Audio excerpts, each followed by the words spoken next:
అటు కేరళలోని వాయనాడ్ జిల్లాలో కొండ చర్యలు విరిగిపడిన ఘటనలో మృతుల సంఖ్య 24కు చేరింది. మొప్పాడి సమీపంలోని వివిధ ప్రాంతాలలో తెల్లవారుజామున భారీ కొండ చర్యలు విరిగిపడ్డాయి. ఇప్పటి వరకు 24 మంది చనిపోగా వందలాది మంది శిథిలాల కింద చిక్కుకున్నట్టు అనుమానిస్తున్నారు. కేరళ రాష్ట్ర విపత్తు నిర్వహణ దళం, అలాగే అగ్నిమాపక బృందం, జాతీయ విపత్తు స్పందన దళాలు ఘటనా స్థలిలో సహాయక చర్యలు చేపడుతున్నాయి. అదనపు సహాయక బృందాలు വയനാട്కు చేరుకుంటున్నట్టు అధికారులు తెలిపారు. കുറച്ച് ആൾക്കാരെ നമ്മൾ വീട്ടിൽ കൊണ്ടാക്കിയിട്ടുണ്ട്. അവരിപ്പം ഹോസ്പിറ്റലിലേക്ക് കൊണ്ടുപോകണം. പല ടെറസിന്റെ മുകളിലും അവിടെയൊക്കെ ആൾക്കാരുണ്ട്.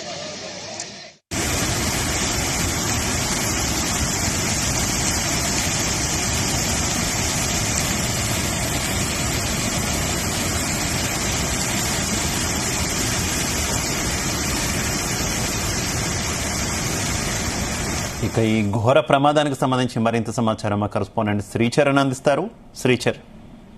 శివ, కేరళలోని వయనాడ్ జిల్లాలో వివిధ ప్రాంతాల్లో కొండ చర్యలు విరిగిపడి 3 చిన్నారులతో సహా 19 మంది మృతి చెందారు.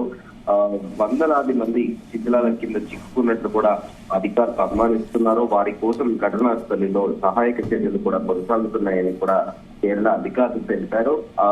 మెప్పాడి ముండకైలో ప్రాంతంలో అర్ధరాత్రి 1 గంటకు, ఆ తర్వాత తెల్లవారుజామున 4 గంటలకు 2 సార్లు ఒక్కసారిగా కూడా కొండ చర్యలు విరిగిపడ్డాయి.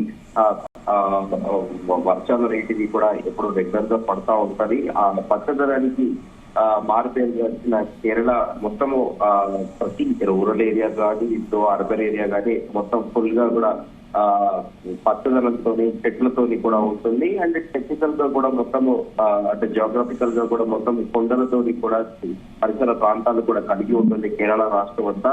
సో అయితే అకస్మాత్తుగా కూడా 2 సార్లు కొండ చర్యలు విరిగిపడడంతో ఈ ఘటనలో అనేక ఇళ్లు కూడా ధ్వంసమయ్యాయి. 2018లో కదా ఒక్కసారిగా కూడా వరదలు ఎలాగ వచ్చాయో ఈసారి కూడా అదే స్థాయిలో కూడా తీవ్ర నష్టం కూడా వాటిల్లిందని చెప్పుకోవచ్చు ఇప్పటి వరకు. అయితే కొండ చర్యల కింద చాలా మంది ప్రజలు కూడా చిక్కుపోయి ఉంటారని కూడా స్థానికులు భయాందోళన వ్యక్తం చేస్తున్నారు. సమాచారం అందిన వెంటనే కేరళ రాష్ట్ర డిజాస్టర్ మేనేజ్మెంట్ ఫోర్స్ తో పాటు అగ్నిమాపక బృందము, జాతీయ నేషనల్ డిజాస్టర్ టీమ్, ఈ ఫోర్సెస్ ఇమీడియట్ గా కూడా ఘటనా స్థలానికి కూడా చేరుకుని సమీపంలోని ప్రాంతాల నుంచి అదనపు బృందాలను సైతం వయనాడ్ చేరుకున్నట్లు కూడా అధికారులు తెలిపారు. భారీ వర్షాలు కురుస్తుండడం వలన సహాయక చర్యలకు తీవ్ర అంతరాయం కలుగుతుంది అని కూడా అధికారులు తెలిపారు. అయితే తొండర్నాడు గ్రామంలో నివసిస్తున్న నేపాలీ కుటుంబానికి చెందిన ఒక చిన్నారి ఈ ప్రమాదంలో మరణించిందని వయనాడ్ జిల్లా అధికారులు తెలిపారు. ఆరోగ్య శాఖ జాతీయ ఆరోగ్య మిషన్ కంట్రోల్ రూమ్ కూడా ప్రస్తుతం ప్రారంభించింది. కేరళకు సంబంధించి అత్యవసర సహాయం కోసం కూడా ఒక 2 టోల్ ఫ్రీ నెంబర్లను కూడా డిస్ప్లే చేస్తుంది. ఆ నెంబర్లను సంప్రదించవచ్చని కూడా తెలిపింది. ఆ నెంబర్లను ఒకసారి మనం చెప్పుకోవాలి, ఎందుకంటే అందరికీ ఎవరైనా కూడా ఇక్కడ మన స్టేట్ లో కానీ, ఏపీ స్టేట్ లో కానీ, 2 తెలుగు స్టేట్స్ లో ఎవరైనా వాళ్ళ బంధువులు కూడా ఉంటే కూడా వాళ్ళు ఇమీడియట్ గా కూడా వాళ్ళ క్వేరీస్ కోసం అనేది మనం ఈ నెంబర్ ను డిస్ప్లే చేయాల్సి వస్తుంది. 9656938689 అనేది ఒక నెంబర్ ఉంది.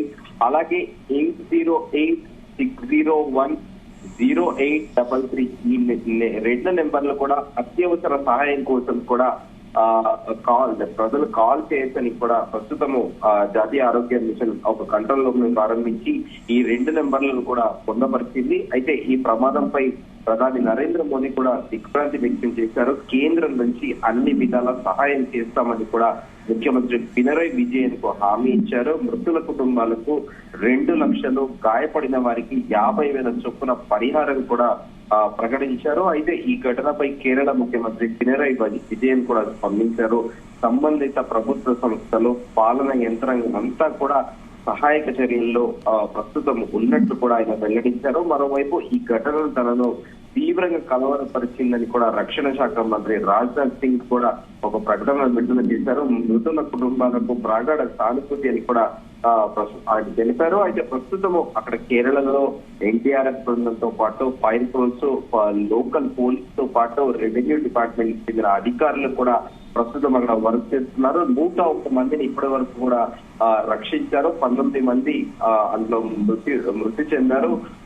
6 ఐసీయూలో ఉన్నారు. 2 వ్యక్తులు చాలా క్రిటికల్ గా ఉంది అని కూడా ప్రస్తుతం చెబుతున్నారు. దాంతో 74 మంది ప్రస్తుతం వాళ్ళ స్టేటస్ అంటే హాస్పిటల్లో ఉన్న వాళ్ళందరినీ కూడా ప్రస్తుతం వాళ్ళ ఆరోగ్యం స్థిరంగా ఉందని కూడా చెబుతున్నారు. దీంతో పాటు అయితే శ్రీచరణ్, వాయనాడ్ ఎంపీ రాహుల్ గాంధీ ఈ ఘటనకు సంబంధించి స్పందించారా? ఆయన ఏమైనా అక్కడికి వెళ్తున్నట్టు అప్డేట్ ఏమైనా ఉందా?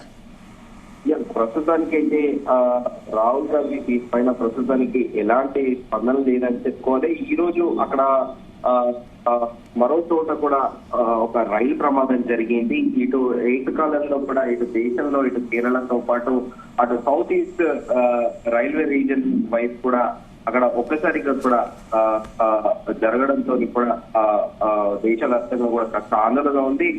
అయితే రాహుల్ గాంధీ కూడా ఇప్పుడు చూస్తున్న మనం ట్వీట్ కూడా చేశారు. And deeply anguished by the massive landslide near Meppadi in Wayanad. My heartfelt condolences go to the brave families who have lost their lives, loved ones.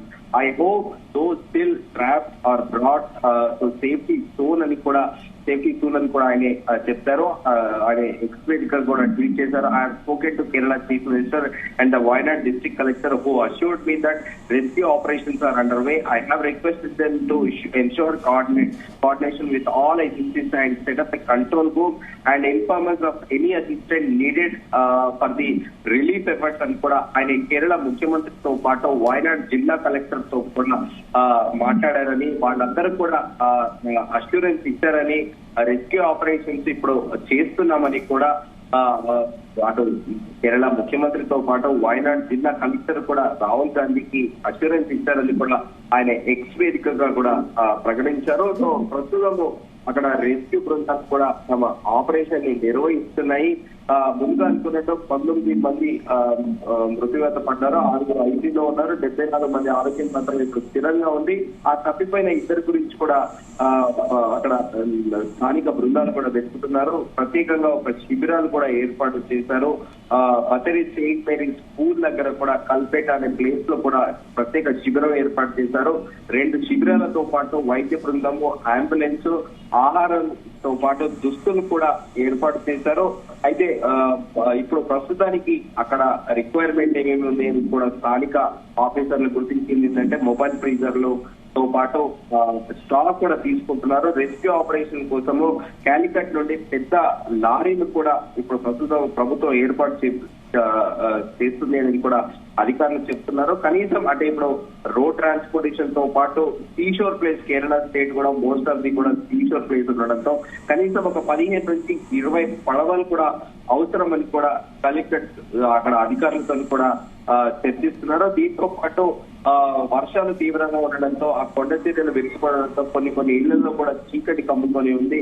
ప్రస్తుతానికి ఇంకా కూడా తీవ్ర వర్షం కూడా, భారీ ఎత్తున వర్షం కూడా కురుస్తుంది. సో అయితే అక్కడ దాని గురించి రీసెర్చ్ గురించి కూడా అంటే సెర్చ్ చేయడానికి సేమ్ టైం వెతకడానికి కోసం కూడా పెద్ద పెద్ద లైట్లు కూడా అవసరమని కూడా అధికారులు చెప్పారు. అయితే ఈ రోజుకి సరిపడా ఆహారంతో పాటు నిత్యావసరాల వస్తువులు, అలాగే గ్రాసరీస్ కి సంబంధించిన అన్ని షాప్స్ దగ్గర నుంచి కూడా ఇప్పుడు మెయిన్ గా విక్టిమ్స్ ఎవరైతే ఉన్నారో వారందరికీ వారికి ఆ గ్రాసరీస్ ఇవ్వడానికి కూడా స్టాండ్ బై లో కూడా పార్ స్టాక్ ని కూడా ఉంచారు. అయితే ఫుడ్ ప్యాక్ తో పాటు ఇతర వస్తువులు కూడా కాలికట్ నుంచి ఇతర సమీప ప్రాంతాల నుంచి కూడా రాబోయే రోజుల్లో ఒకవేళ ఇంకా ఇప్పటికే ప్రస్తుతం రెస్క్యూ ఆపరేషన్ స్టార్ట్ అయింది, ఇంకా ముందు ఎలాంటి ఏమైనా విపత్తు ఎలా ఉంటుందో అని చెప్పేసి కూడా ప్రస్తుతానికి ప్రభుత్వం కూడా నిత్యావసర వస్తువులతో పాటు విద్యుత్ ఏవేవైతే అవసరం ఉన్నాయో అవన్నీ కూడా ముందు జాగ్రత్తగా కూడా ప్రత్యేక శిబిరాలలో కూడా ఏర్పాటు చేశారు. శివ, అయితే ఎంతమంది దాదాపుగా ఈ కొండ చర్యలు విరిగిపడడం వల్ల ఎఫెక్ట్ అయినటువంటి పరిస్థితి? ఏకంగా 400కు పైగా కుటుంబాలు చిక్కుకున్నాయని అంటున్నారు కదా, సిచ్యువేషన్ ఏ రకంగా ఉంది రైట్ నౌ అక్కడ శ్రీచరణ్?